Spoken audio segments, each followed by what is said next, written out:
আমার নাম সাবিহা, আমি এএফপির ব্যুরো চিফ। আমার আসলে দুটো প্রশ্ন। আপনি একটা করেন প্রথমে প্লিজ। প্লিজ দুটো, প্লিজ। আপনি একটার মধ্যে যেটাকে মোস্ট প্রেফারেন্সিয়াল সেটা দুটোই খুব জরুরি জানা আমার। আচ্ছা, একটা করেন আগে। না, দুটো, ওয়ান বাই ওয়ান। আচ্ছা, যাই হোক, প্রথম প্রশ্নটা হচ্ছে, আপনি বলছিলেন যে আপনারা প্রেফার করছেন ফেব্রুয়ারির মধ্যে ইলেকশন হওয়া, কারণ এরপরে রমজান শুরু হয়ে যাবে এবং আমাদের দেশের ঝড় বৃষ্টির মৌসুমও শুরু হয়ে যাবে, ওই সময় সাধারণত নির্বাচন হয় না। এখন প্রশ্নটা হচ্ছে যে আপনার মনে কি এমন শঙ্কা আছে যে যারা ক্ষমতায় আসবে তারা এই জুলাই অভ্যুত্থানের বিচারটা ঠিকমতো করবে না? এটা আমার 1 নম্বর প্রশ্ন। এটার সঙ্গে একই সঙ্গে যুক্ত যে আপনি বলছেন যে যা কিছুই হোক সেটা ফেব্রুয়ারি মার্চের মধ্যে হতে হবে, মানে দৃশ্যমান একটা বিচার হতে হবে, না হলে আসলে কোন জায়গায় ইলেকশন যাবে তার কোনো ঠিক ঠিকানা নেই। তো আইসিটি তো একটা ইন্ডিপেন্ডেন্ট বডি, এইভাবে যদি তাদেরকে বলেন যে ফেব্রুয়ারি মার্চের মধ্যে বিচার করতে হবে, সেটা তাদের স্বাধীনভাবে বিচার করার যে ম্যান্ডেট সেটাকে ক্ষতিগ্রস্ত করে কিনা, এটা আমার 1 নম্বর প্রশ্ন। আর আমার 2 নম্বর প্রশ্ন হচ্ছে, ইউরোপীয় ইউনিয়নের বিভিন্ন দেশের সঙ্গে আপনি যখন দেখা করেছেন, তারা কি অন্তর্ভুক্তিমূলক নির্বাচনের কথা বলেছে? তারা আওয়ামী লীগের পার্টিসিপেশনের প্রশ্নটা কি তুলেছিল? সেক্ষেত্রে আপনাদের জবাব কি ছিল? এবং যদি আওয়ামী লীগ ইলেকশনে আসে, আপনারা কি ইলেকশন করবেন না তাদের প্রতিহত করবেন? Thank you.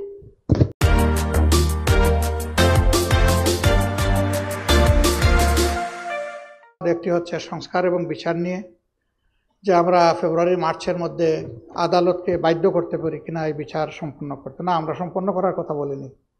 আমরা বলেছি যে কিছু বিচার হতে হবে দৃশ্যমান, যাতে জাতির মনে আস্থা তৈরি হয় যে বিচারের এই ধারাটা অব্যাহত থাকবে।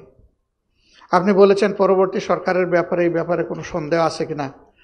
আমরা আস্থা রাখতে চাই এবং আমরা মনে করি যে সরকারে যারা আসবে তারা জনগণের সমর্থন নিয়ে আসবে, জনগণের পালস বুঝে আসবে, জনগণও তাদেরকে বুঝে গ্রহণ করবে। আমরা বিচারকে বাধ্য করে দিতে পারি না, আমরা বলে দিতে পারি না যে অত তারিখের মধ্যে বিচার সম্পন্ন করতে হবে।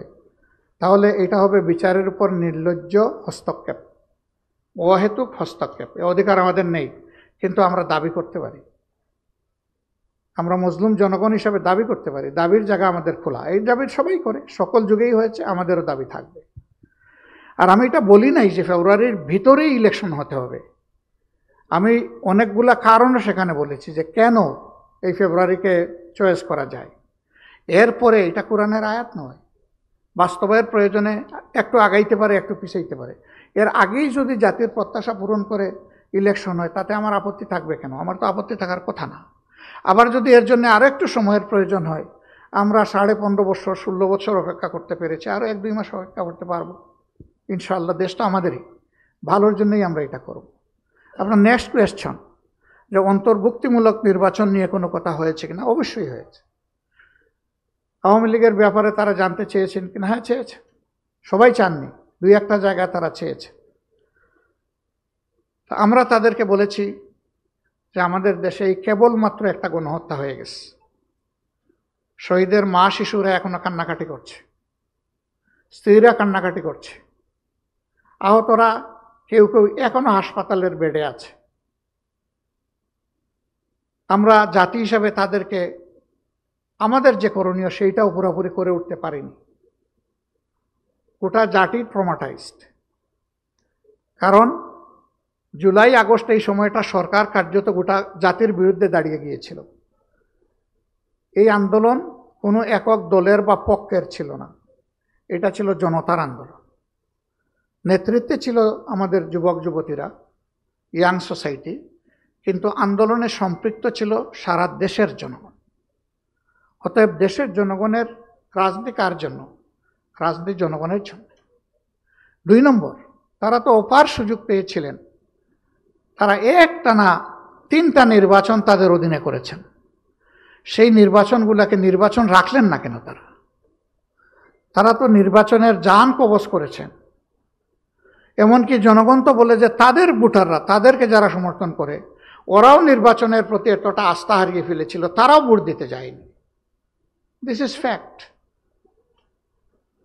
তো সেই রকম একটা দলকে এই মুহূর্তেই বাংলাদেশের জনগণ গ্রহণ করবে কিনা এবং আওয়ামী লীগও তাদের মানসিকতা পরিবর্তন করেছে কিনা, সেটা বিশাল প্রশ্ন।